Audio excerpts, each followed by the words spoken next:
കഴക്കൂട്ടം മണ്ഡലത്തിൽ സിപിഐയും ബിജെപിയും ചേർന്ന് കോൺഗ്രസ് പ്രവർത്തകർക്കെതിരെ അക്രമം അഴിച്ചുവിടുകയാണെന്ന് യുഡിഎഫ് സ്ഥാനാർത്ഥി ശരത്ചന്ദ്ര പ്രസാദ്. പ്രചാരണ ബോർഡുകൾ വെക്കാനെത്തിയവരെ ഡിവൈഎഫ്ഐക്കാർ മർദ്ദിച്ചു. പോലീസിന്റെ സാന്നിധ്യത്തിലാണ് അക്രമം അഴിച്ചുവിടുന്നതെന്നും ജീവന ഭീഷണിയുണ്ടെന്നും ശരത്ചന്ദ്ര പ്രസാദ് പറഞ്ഞു. രണ്ടു പാർട്ടിയും ഒരുമിച്ച് ചേർന്ന് ഒരേ മനസ്സോടെ ആണ് അവർ പ്രവർത്തിക്കുന്നത്.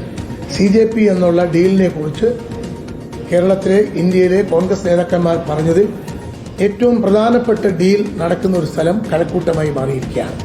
അതിനിപ്പോൾ ഞങ്ങളെ പ്രവർത്തനങ്ങളെ തടസ്സപ്പെടുത്തുന്നതിനും ഞങ്ങളെ ആക്രമിക്കുന്നതിനും രണ്ടുപേരും ഒരേ സ്വരത്തിലാണ്. ഞങ്ങളുടെ കൊടിതോരണങ്ങൾ, ഞങ്ങളുടെ ബോർഡുകൾ ഒക്കെ നശിപ്പിക്കുന്നതിന് വേണ്ടിയുള്ള ശ്രമങ്ങൾ ഇപ്പോൾ ഇന്നലെ മുതൽ അക്രമത്തിന്റെ മാർഗത്തിലേക്ക് കൂടി ഇവർ മാറിയിരിക്കുന്നു. അപ്പോൾ ഒരു പക്ഷത്ത് BJPയും ഇപ്പുറത്ത് CPM ചേർന്ന് ഞങ്ങളുടെ കൊടിതോരണങ്ങൾ നശിപ്പിക്കുക, ഞങ്ങളെ ആക്രമിക്കുക, വെല്ലുവിളിക്കുക, വിരട്ടുക, ഇതാണ് തന്ത്രം നടന്നുകൊണ്ടിരിക്കുന്നത്. ഞാൻ ഇന്ന് ഇലക്ഷൻ കമ്മീഷനും DGPക്കും എന്റെ ജീവൻ അപകടമുണ്ട് എന്ന് പറഞ്ഞ് പെറ്റീഷൻ കൂടി കൊടുക്കുകയാണ്. എന്തും സംഭവിക്കുന്ന മട്ടിലേക്കാണ് കാര്യങ്ങൾ അവിടെ നടക്കുന്നത്.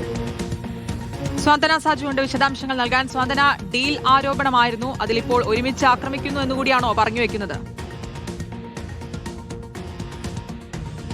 അശ്വതി, ആദ്യഘട്ടം മുതൽക്ക് തന്നെ കഴക്കൂട്ടം മണ്ഡലത്തിൽ നിന്നും ഈ കോൺഗ്രസ് സ്ഥാനാർത്ഥി അടക്കം ഉയർത്തിക്കാട്ടിയിരുന്ന ഒരു കാര്യം CPMഉം അതുപോലെ തന്നെ BJPയും തമ്മിൽ ഡീലുണ്ട് എന്നുള്ള ഒരു ആരോപണമായിരുന്നു. അതിന് പിന്നാലെയാണ് ഇപ്പോൾ ഡീലിനും അപ്പുറത്തേക്ക് ആക്രമണം മണ്ഡലത്തിനുള്ളിൽ അഴിച്ചുവിടുന്നു എന്നുള്ള ഒരു ആരോപണമാണ് കഴക്കൂട്ടം മണ്ഡലത്തിലെ UDF സ്ഥാനാർത്ഥിയായ ശരത്ചന്ദ്ര പ്രസാദ് എന്ന മാധ്യമങ്ങളെ കണ്ടപ്പോൾ വ്യക്തമാക്കിയത്. അത്തരത്തിൽ പറയാനുള്ള ഒരു സാഹചര്യം ശ്രുതി, ഇന്നലെ വൈകുന്നേരം ഈ കോൺഗ്രസിന് വേണ്ടി ഫ്ലെക്സ് ബോർഡുകളും അതുപോലെ തന്നെ പോസ്റ്ററുകളും മറ്റും ഒട്ടിക്കുന്നതിന് കോൺഗ്രസിന്റെ ചില പ്രവർത്തകർ മെഡിക്കൽ കോളേജ് ഭാഗത്ത് ഈ പ്രവർത്തനം ഇത്തരത്തിൽ പോസ്റ്റർ ഒട്ടിക്കലും ഒക്കെ തന്നെ നടത്തിക്കൊണ്ടിരുന്ന സമയത്ത് കുറച്ച് DYFI പ്രവർത്തകർ അവിടേക്ക് വരികയും ഈ കോൺഗ്രസ് പ്രവർത്തകരെ മർദ്ദിക്കുകയും ചെയ്തു എന്നുള്ളതാണ് ഇദ്ദേഹം ഉയർത്തുന്ന പ്രധാനപ്പെട്ട ഒരു കാര്യം. അത് കമ്പിപ്പാര കൊണ്ട് പ്രവർത്തകരെ അടിച്ചു വീഴ്ത്തുകയായിരുന്നു എന്നുള്ളതാണ്. അതിൽ 2-3 പേർക്ക് സാരമായി തന്നെ പരിക്കേൽക്കുകയും ചെയ്തിട്ടുണ്ട്.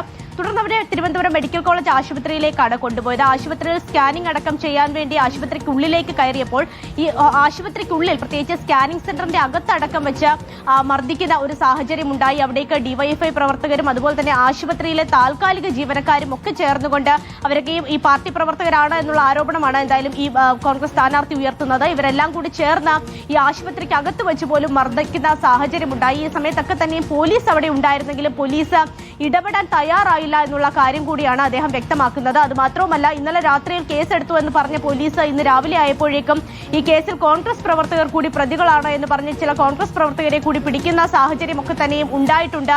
ഇത് കോൺഗ്രസിനെതിരെയുള്ള ഒരു നീക്കമാണ്. പോലീസ് കൂടി അറിഞ്ഞുകൊണ്ടാണ് ഇത്തരം കാര്യങ്ങളൊക്കെ ചെയ്യുന്നത് എന്നുള്ള കാര്യമാണ് ഇപ്പോൾ കോൺഗ്രസ് സ്ഥാനാർത്ഥിയായ ശരത്ചന്ദ്ര പ്രസാദ് എന്തായാലും വ്യക്തമാക്കുന്നത്. ഇപ്പോൾ പ്രവർത്തകർക്ക് നേരെയാണ് നിലവിൽ ഒരു ആക്രമണം ഉണ്ടായിരിക്കുന്നതെങ്കിൽ വരും ദിവസങ്ങളിൽ ആക്രമണം തനിക്ക് നേരെ കൂടി ഉണ്ടാകും, അത്തരത്തിലൊരു ഭയം തനിക്കുണ്ട് എന്ന് അദ്ദേഹം പറയുന്നുണ്ട്. പ്രത്യേകിച്ച് തെരഞ്ഞെടുപ്പിന് ഇനി വളരെ കുറച്ച് ദിവസം മാത്രമാണ് ഉള്ളത്. അതുകൊണ്ട് ഈ ഒരു സാഹചര്യത്തിൽ തന്റെ ജീവന് പോലും ഭീഷണിയാണ് എന്ന് കാണിച്ചുകൊണ്ട് DGPക്കും അതുപോലെ തന്നെ ഇലക്ഷൻ കമ്മീഷനും ഒക്കെ തന്നെയും പരാതി നൽകാൻ കൂടി അദ്ദേഹം തീരുമാനിച്ചിട്ടുണ്ട് എന്നുള്ള കാര്യവും അദ്ദേഹം നേരത്തെ മാധ്യമങ്ങളെ കണ്ടിപ്പോൾ അറിയിക്കുകയുണ്ടായി. ഇന്ന് വൈകുന്നേരത്തോടു കൂടി ഇതുമായി ബന്ധപ്പെട്ടുള്ള പരാതി നൽകാനാണ് നിലവിൽ തീരുമാനിച്ചിരിക്കുന്നത്. അത് മാത്രവുമല്ല, ഈ CPMഉം BJPയും ഒരേ മനസ്സോടുകൂടിയാണ് അവിടെ പ്രവർത്തിക്കുന്നത് എന്നുകൂടി അദ്ദേഹം പറയുന്നുണ്ട്. പ്രത്യേകിച്ച് ഈ വോട്ട് മറിക്കുകയും അതുപോലെ തന്നെ ഡീലിന്റെ കാര്യത്തിലൊക്കെ ആണെങ്കിലും അവർ ഒറ്റക്കെട്ടായാണ് പ്രവർത്തിക്കുന്നത്. ഒരു കോമ്പൗണ്ടിൽ 2 പാർട്ടി ഓഫീസുകൾ പ്രവർത്തിച്ചുകൊണ്ട് അത്തരത്തിൽ മുന്നോട്ടേക്ക് പോകുന്ന ഒരു സാഹചര്യമാണ് കഴക്കൂട്ടം മണ്ഡലത്തിൽ ഉള്ളത് എന്നുകൂടി അദ്ദേഹം പറഞ്ഞു വെക്കുന്നുണ്ട്. ഓക്കെ, വ്യക്തമാണ്. സ്വാന്തന സാജു ആണ് വിശദാംശങ്ങൾ നൽകിയത്.